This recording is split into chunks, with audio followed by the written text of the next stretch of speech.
Hello everyone, and welcome to another video on my channel which explores abandoned murder towers. Behind me you can see this tower and also that tower is there.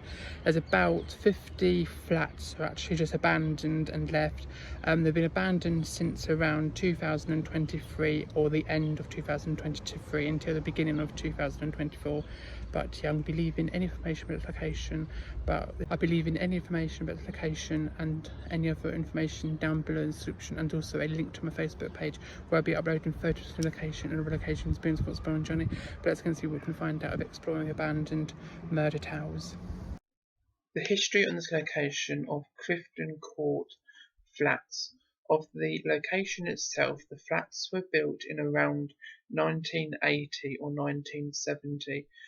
But before that, I presume it had a hive activity of Victorian houses that were bombed in the Blitz from World War II. But in around 1998, a terrible murder happened only 100 yards from these flats, and the first murder victim was a young woman called the name of Clare Letchford, who is 40, and also Beryl O'Connor, who is 75, who lived in Clifton Court flats. Here is a plea video and also reconstruction of Crime Watch of the murder.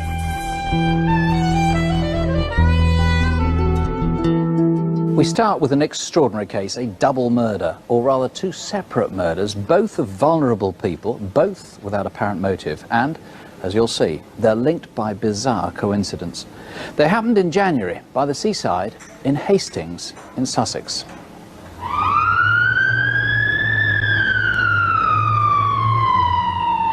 Thinking about Clare, since her death, my family have to face reality, whereas before that side of life was a fiction. I think that the criminal and the victim are somehow drawn together. My daughter was looking for a companion, and the criminal had his own ideas, and they were brought together by some mysterious alchemy. And the criminal always chooses the weakest in society, just as a lioness will choose the wounded deer.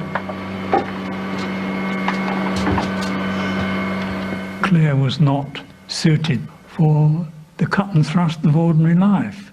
She was too much of an innocent, you know. I had this plan in my head to try and rehabilitate her, if you like. I blame myself deeply for letting her drift on in her own sweet way.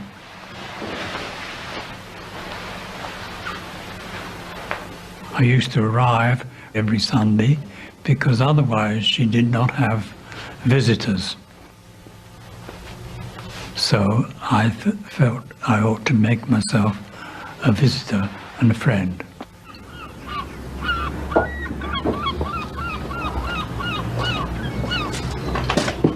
Basically, I was taking her out because she'd mentioned that she was depressed. I think she felt the loneliness of it. In the basement, she was isolated from the rest of the community, and I think that depressed her.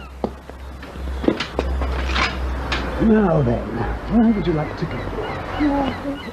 Each Sunday they went shopping, and then Clare's father would take her for high tea. That day they went to Littlewoods, where there's a cafe in the store. They got back to Clare's flat in Cornwallis Gardens around 5 p.m.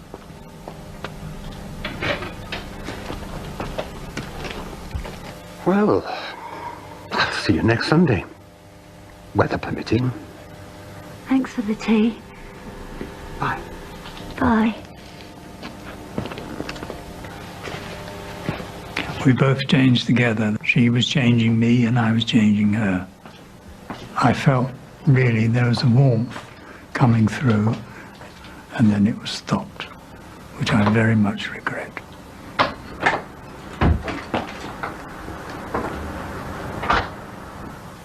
I was stopped in midair. About an hour and a half later, a jogger ran down Cornwallis Gardens. Was this you? 6 feet tall, mid-20s, with sandy blonde hair. Then, half an hour later, opposite Clare's flat. Well, I was going to pick up my boyfriend, and there's not normally many places to park the car, but luckily there was about 3 car spaces, so I just pulled in. And as I did, I saw a car in front of me, facing me, with its engine running and the lights on. It was similar to a red Escort, can't be sure, and the headlights were square.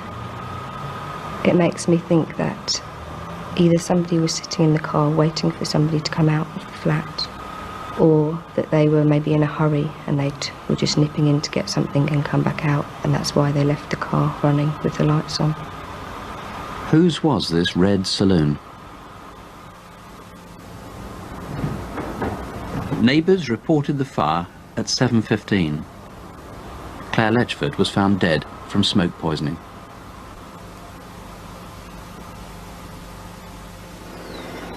Then, a week later, detectives met the next victim. It's so terrible for someone to die in a house fire like that. Awful. Terrible. Could I just take your name and address in case we have to contact you later? Yes, of course. Thanks very much. It's Mrs. Beryl O'Connor, Dorney O'Connor, and it's 53 Clifton Court, Holmesdale Gardens. It's just over there. Fine. Thanks very much. Thanks for all your help. You're very welcome. Thank you. Here, let me give you a hand. Oh, thanks very much. Just about to go and buy some ciggies. It was certainly ironic, but it was also very, very tragic. And we're talking about another victim. And then the following day, she herself becomes a victim. I've worked on several murder inquiries in my career. Certainly that has never happened to me before, and I hope that it never happens again.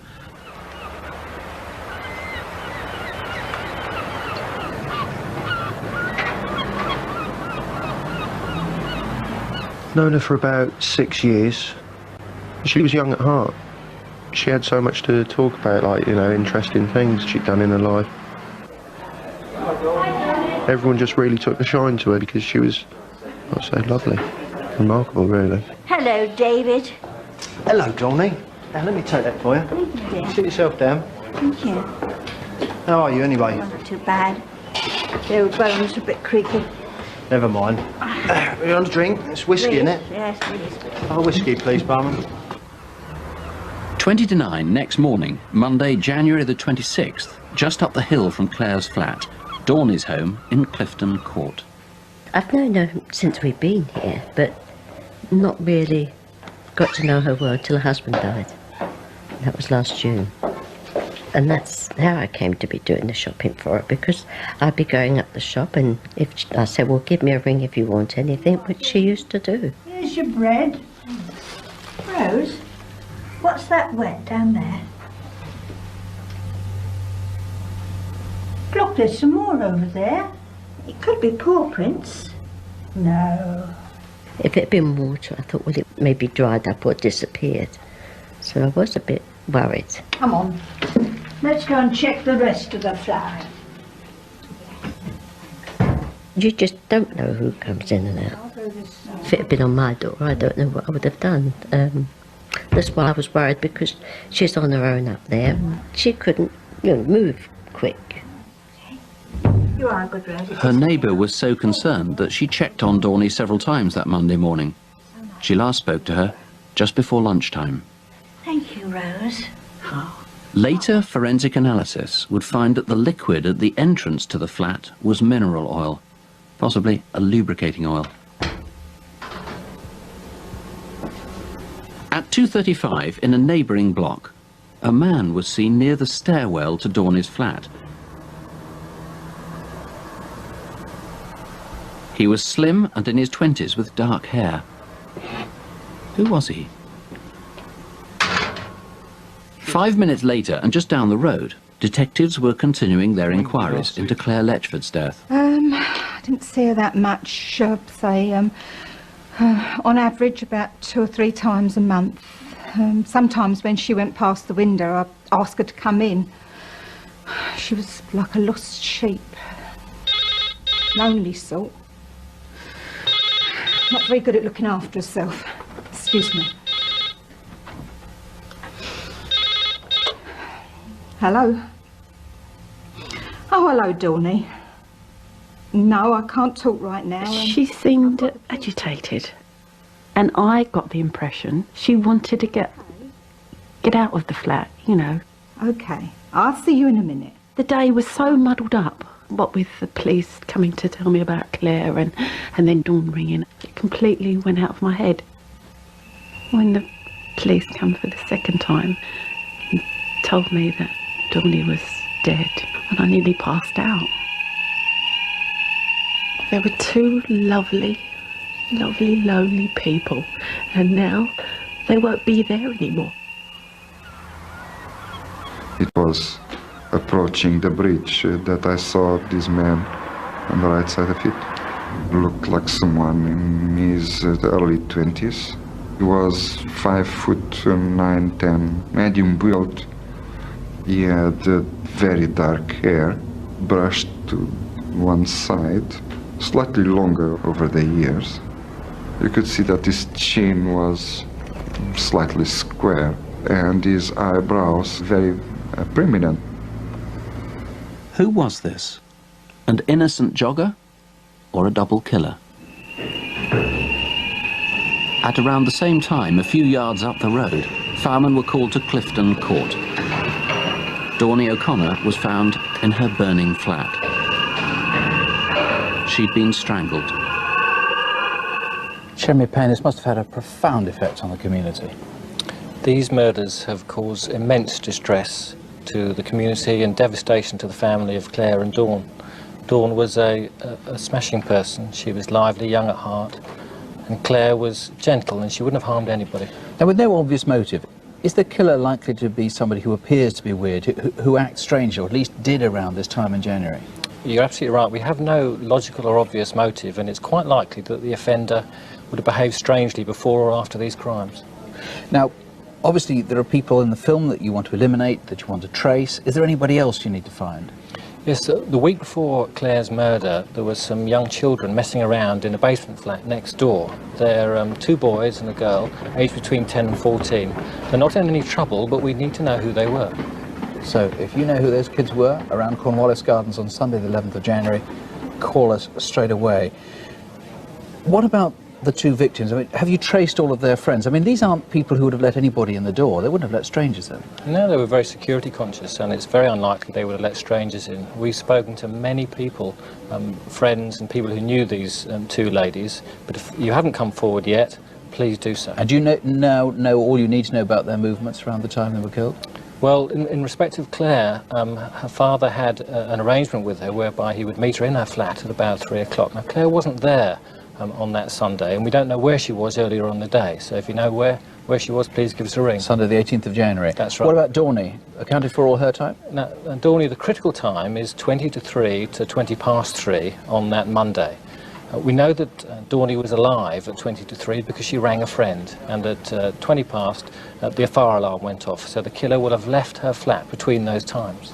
And it was around 20 past 3 that runner was seen on the bridge, which is really right outside her flat. We had the artist's impression. That's right. We put a lot of effort into tracing that man, and he hasn't come forward. It's purely for elimination purposes. OK. Just tell me what the significance you think of the oil was at Dawny's flat on the floor, and how can viewers help about that? I don't know what the significance of the oil is. However, that might be the last piece of the jigsaw puzzle in somebody's mind. If you're suspicious about somebody and you suddenly realise that back in January they had a can of oil they were carrying around with them, then we need to know. OK, this is a very, very rare offence, of course. There's a reward of £10,000, but above all, these murders have caused a lot of grief, as you've just heard, and they still represent a serious danger.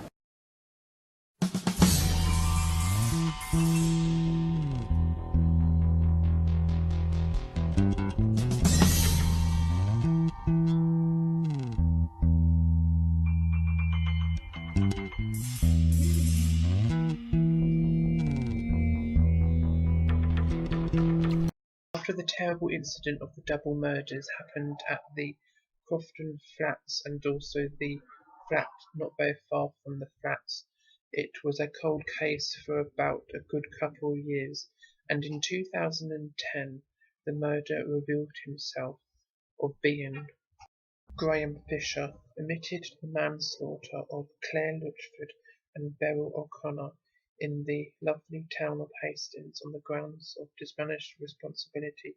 He also admitted trying to murder and rape a Czechoslovakia student on the train coming from London to her hometown in Hastings. Lewis Crown Court heard the confused because he knew he remained a danger.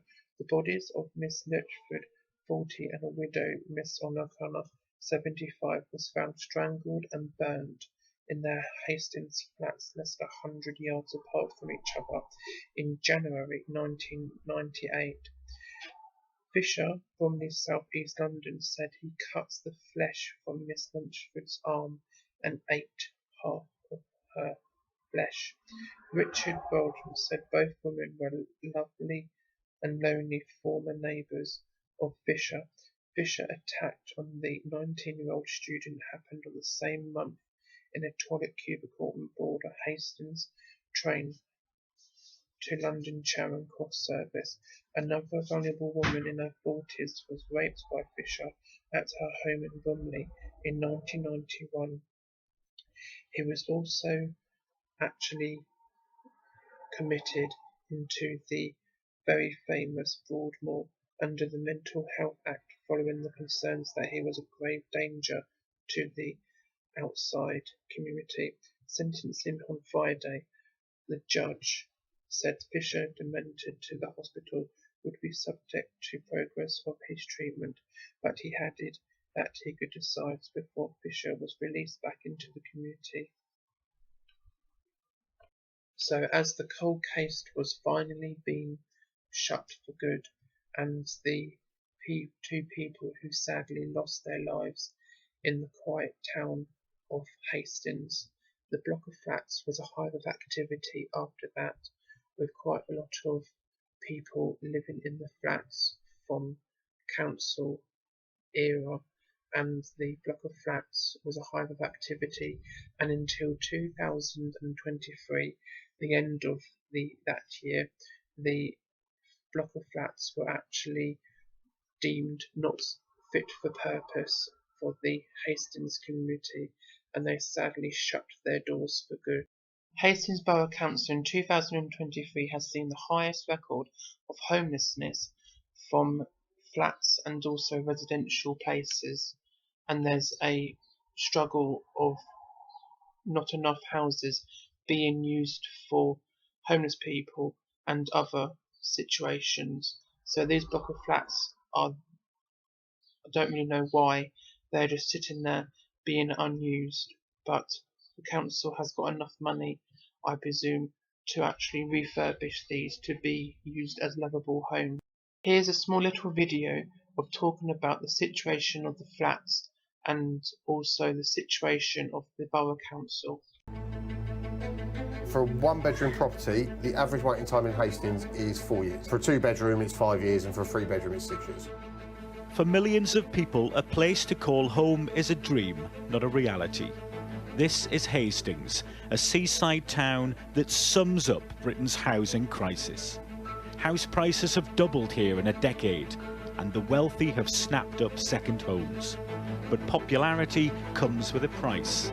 There just aren't enough homes to go round. There are more than 500 households living in temporary accommodation in Hastings. It has become a divisive, highly politicised issue. All of these look empty to me. In fact, this whole block looks empty. Why are these homes empty?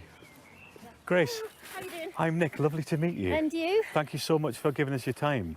Grace is a no-nonsense, straight-talking local campaigner trying to get other locals to stand up and fight what she says is a deliberate neglecting of social housing stock so that it can be sold privately for profit. So there's 53 flats in here, which are all empty, were empty last summer. It's owned by a housing association called Orbit, and they said that these flats are not up to modern thermal efficiency standards, but most of the houses in Hastings are probably not up to modern thermal efficiency standards, and we're not going to flatten all of them. So it's just another drain of social housing out of the system.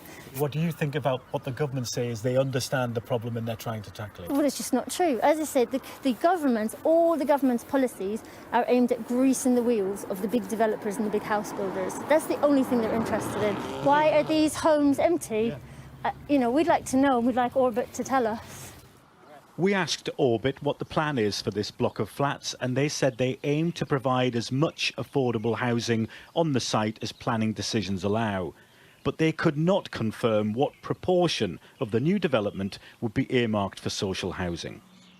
Hastings isn't unique in this housing crisis. There's a chronic shortage of affordable social homes. Councils used to own houses, millions of them, and from the 1980s onwards, right to buy meant tenants could purchase their homes. Now councils like Hastings are coming full circle, buying some of those houses back with the help of government money. It would have been a local authority property 20, 30 years ago, sold under right to buy.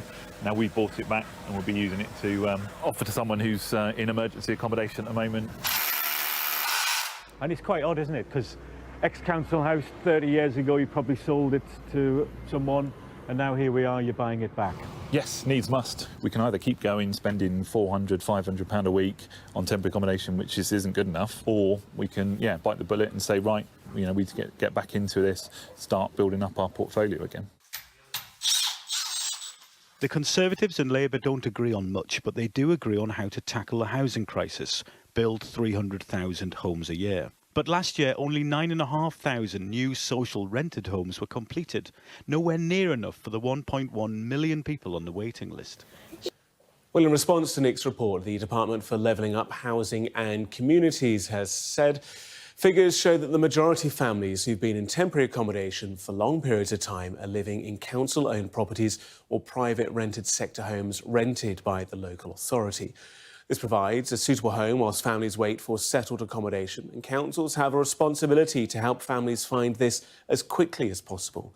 That's why we're giving them £1.2 billion over 3 years through the Homelessness Prevention Grant, and our £11.5 billion Affordable Homes programme will go further to deliver thousands more affordable homes to rent and buy across the country.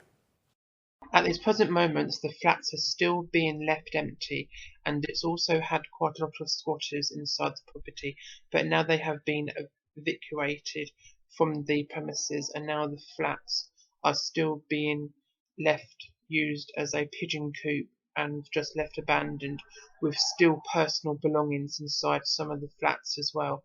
But let's go and see what we can find out of exploring the double murder flats and also Clifton Court flats in Hastings.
So Fish Explores Abandoned Murder Towers, there's actually 2 sets of block of flats.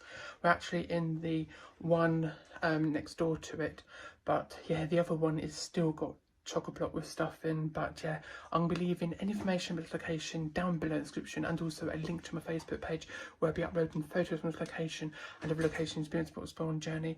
But yeah, hopefully you enjoy the video. Don't forget to give it a big thumbs up if you guys subscribe if you're new, and I'll be seeing you in a video soon. Over and out. Bye.